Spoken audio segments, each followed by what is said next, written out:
Hi, and welcome to this first edition of the Online Education Initiative Update. My name is Joseph Moreau, and I'm the Vice Chancellor of Technology for the Foothill De Anza Community College District and one of the executive sponsors for the Online Education Initiative. Along with my colleague Tim Calhoun, my co-executive sponsor for the initiative at Butte College, I'd like to thank you for taking some time to learn about this important initiative for all of our community colleges in the state of California. A lot of people have asked what is the Online Education Initiative. So to give you some basic parameters of the grant, this began as a proposal from Governor Brown to increase access and success through online instruction. He has outlined a plan to fund the initiative for about $57 million over 55 months beginning in December of 2013. So for this current fiscal year, we've received an amount of $16.9 million. The current budget that looks like it will maintain continuity through June of 2015 is underway with the governor and the legislature, and we expect that if we're successful that we'll have continued funding at the rate of $10 million a year for at least the next 3 years after that. The Chancellor's Office released the Online Education Initiative as a competitive application. There were a number of districts or consortiums of districts that applied, and the Foothill De Anza Butte Partnership was awarded the grant in November of 2013. There are a number of components to the Online Education Initiative, but in general, the project is designed to provide a comprehensive program for supporting online instruction. This is predominantly focused on the Associate Degree for Transfer, courses that comprise the Associate Degree for Transfer in a variety of disciplines, the development of comprehensive support services for students, and also professional development activities that help faculty, staff, and administrators make good use of the new tools that will be developed through the program. We've been asked through the application process to incorporate existing programs throughout the state, such as @ONE for professional development, CCC Confer for audio and web conferencing, the California Virtual Campus Catalog, the Common Course ID program, 3C Media, and others. This wouldn't prohibit us from developing new programs that are necessary for supporting online instruction and student support systems such as counseling and advising, but we will definitely be working with the leadership of the existing projects to bring them into this ecosystem. We've also been asked to integrate what we're doing in Online Education Initiative with the Common Assessment Initiative that is being run by Butte and the Ed Planning Initiative that is also being run by Butte, two significant grants that were funded by the governor this year. The main components of the OEI, Online Education Initiative, is first and foremost to develop and establish a consortium of colleges who would like to come together and work together in a new collaborative, cooperative model. So this consortium would bring together some of our most progressive and forward-thinking schools in terms of online instruction and work to put together policies and procedures that we can hopefully use to streamline the instruction and support process for students. And in exchange for coming together under that new rubric of policies and procedures, the state would then provide extensive centrally funded resources such as a common course management system or other kinds of sophisticated tools for supporting students, faculty, and staff online. As I mentioned before, the primary purpose of the program is to support the Associate Degree for Transfer in an online mode. Some of the things we'll be doing for these in support of the ADT would be to develop quality standards for courses that comprise Associate Degree for Transfer programs and provide a course resource repository to support faculty development of ADT courses. So things that can help faculty expand course capacity across numerous disciplines without having to invest huge amounts of time in doing that. We also have the ability to support other degree applicable courses, although the grant is really focusing us on ADT courses. We also have a significant component that revolves around the support of basic skills instruction. So how do we bring students up to speed in terms of college level skills in English and math?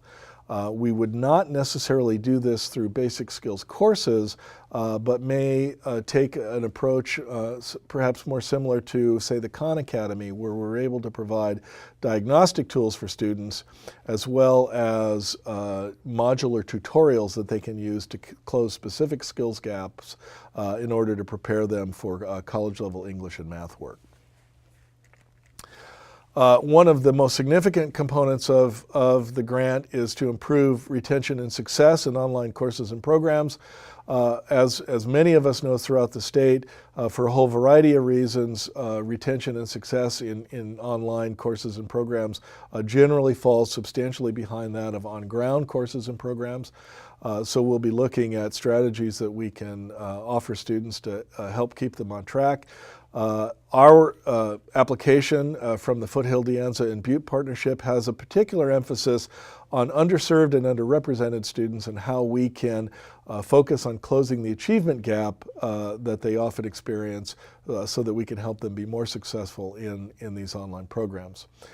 We've been asked to facilitate credit by exam. I think this has a number of opportunities to serve students in terms of students who may, for instance, take alternative instructional methods such as a MOOC or some other kind of online experience that doesn't necessarily have a credit component linked to it, and that they want to be able to demonstrate their competency through a credit by exam scenario. I think this also has some great potential for veterans who are leaving the service with extensive training and leadership experience, and who may be able to convert that leadership experience and training and veterans experience into legitimate course credit that can help them progress their associate degree for transfer program.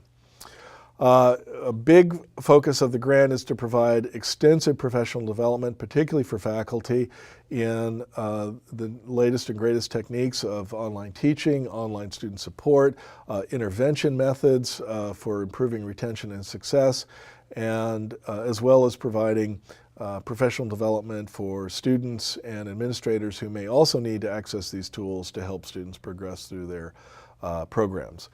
We'll be developing a whole variety of new student support tools. Some of them will be integrated with the Common Assessment and Ed Planning initiatives, as I mentioned previously. Some of them may be new and different, such as how can we better facilitate online counseling and advising, or how might we be able to consolidate a student schedule that may be made up of courses from numerous institutions into a comprehensive financial aid application for full-time financial aid when their course schedule is spread out over 2 or 3 or more institutions. So student support tools will be a significant component of what we develop as part of this initiative. Certainly we have an obligation to provide some robust reporting to our Chancellor's office, to the legislature, and to the governor about how we're doing with all of this and how we're improving student learning outcomes in online programs.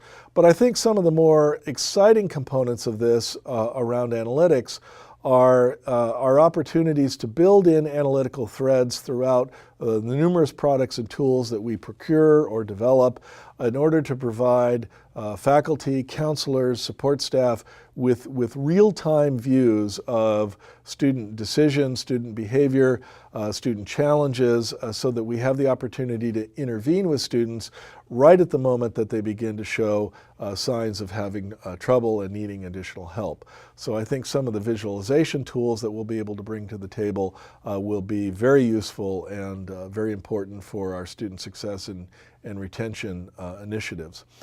Certainly, a significant component of the OEI project is to ensure the accessibility of all courses and services, and really to go beyond that, incorporate universal design concepts into all of the things that we do and provide for students, faculty, and staff. In general, we hope to be able to improve the overall student experience in terms of students who seek to earn an online degree.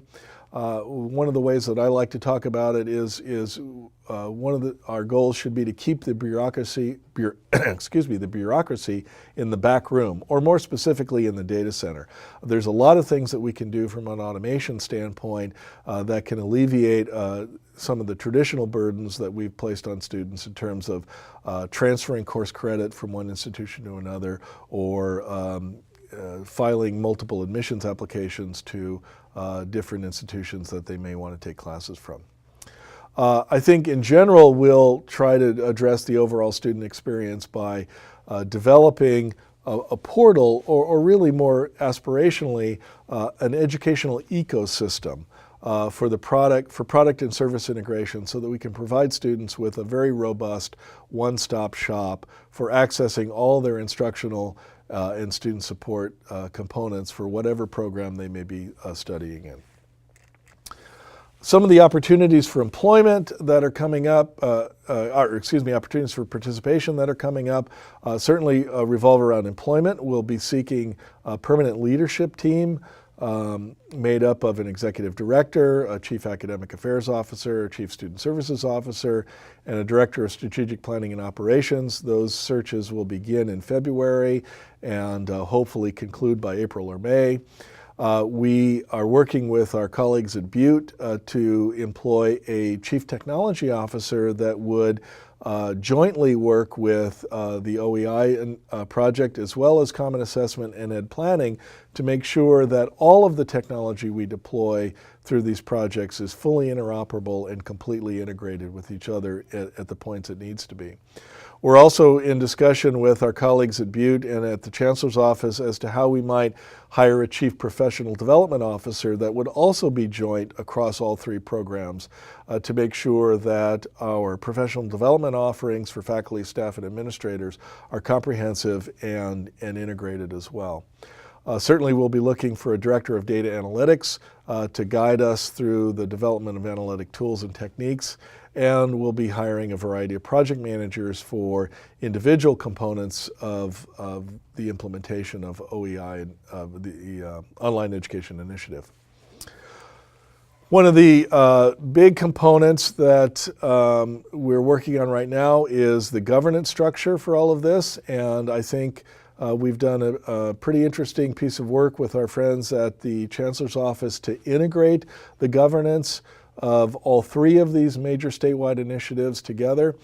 So as you'll see from this chart, we'll look to the existing California Community College Telecommunications and Technology Advisory Committee, otherwise known as TTAC, to be kind of the overarching governance body for all three projects.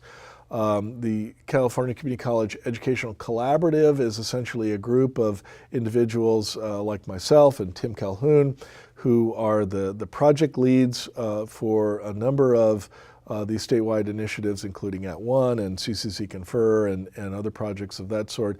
This group would come together and provide kind of overall sequencing and strategy alignment for all three projects. So we're making sure that we're not duplicating efforts across these projects and that we're integrating them both in terms of technology and in terms of timeline. Each one of the major initiatives funded by the governor this year will have its own individual steering committee, and we have a very broad-based steering committee for the Online Education Initiative. It's about 25 people made up of stakeholder groups from all over the state. There's certainly a significant number of faculty on our steering committee. I think 9 is the number, but we have a CEO and a Chief Student Services Officer and a Chief Information Officer and a Chief Academic Officer and distance ed coordinators and people who oversee libraries and tutorial centers and a whole variety of things. We've really tried to make sure that this is as broad-based as we can make it. We've agreed with the Chancellor's Office to bring together a multi-grant user experience portal steering committee. So this is the group that will really focus on the general improvement and usability and overall student experience for the online ecosystem that we deploy. We'll also jointly share a professional development advisory committee, and a technical advisory committee to make sure, again, that everything that we're doing on all three of these projects is integrated and interoperable. The steering committee, as I mentioned, has been put together from appointments and nominations from stakeholder groups throughout the state. We'll begin meeting in April. This is really a longer-term commitment. We're asking people to be prepared to serve 1 to 2 years and really assist in the design and development of things like policies and procedure recommendations, looking at product or system specifications, and providing some overall guidance for the end user experience, whether we're talking about students, faculty, or staff. We also hope that the people that serve on the steering committee will be from campuses that are interested in piloting some of these new systems and tools, and also serving as outreach partners to various stakeholder groups throughout the state to help people understand the kinds of progress that we're making in online instruction and support services. At some point in time, we will be forming specialized task forces or work groups to look at specific components. For example, we have committed to working with various partners to provide a common course management system for that colleges can opt into that will be centrally funded. So I imagine that in the very near future we'll put together a course management system work group that will specifically focus on developing specifications for that product and evaluating solutions that are presented from the partner community. So these would be specialized teams, have a relatively short-term commitment, and most often be specific project component or product focused in nature. We'll certainly also be putting together an online consortium. This would again be a group of colleges interested in forging some new paths in terms of how we collaborate and cooperate with each other to support students through the Associate Degree for Transfer path. These would be a number of colleges, probably 16 to 20 initially, but hopefully the entire state would come in under these consortium guidelines and work by a set of bylaws developed by the consortium to assist with streamlining administrative procedures and other kinds of processes for students. We also hope that the online consortium will play an important role in advocating for policy, regulatory, or even legislative changes that may be necessary to enhance the student experience and break down barriers that may be in the path of a student who is interested in earning a degree online. The basic timeline that we've been working with over the last few weeks and on into the next several weeks is as you see here. We started with the Board of Governors approved the award of the grant on November 12th for commencement on December 1st. We, in our application, Foothill, De Anza, and Butte had recruited what we call the launch team.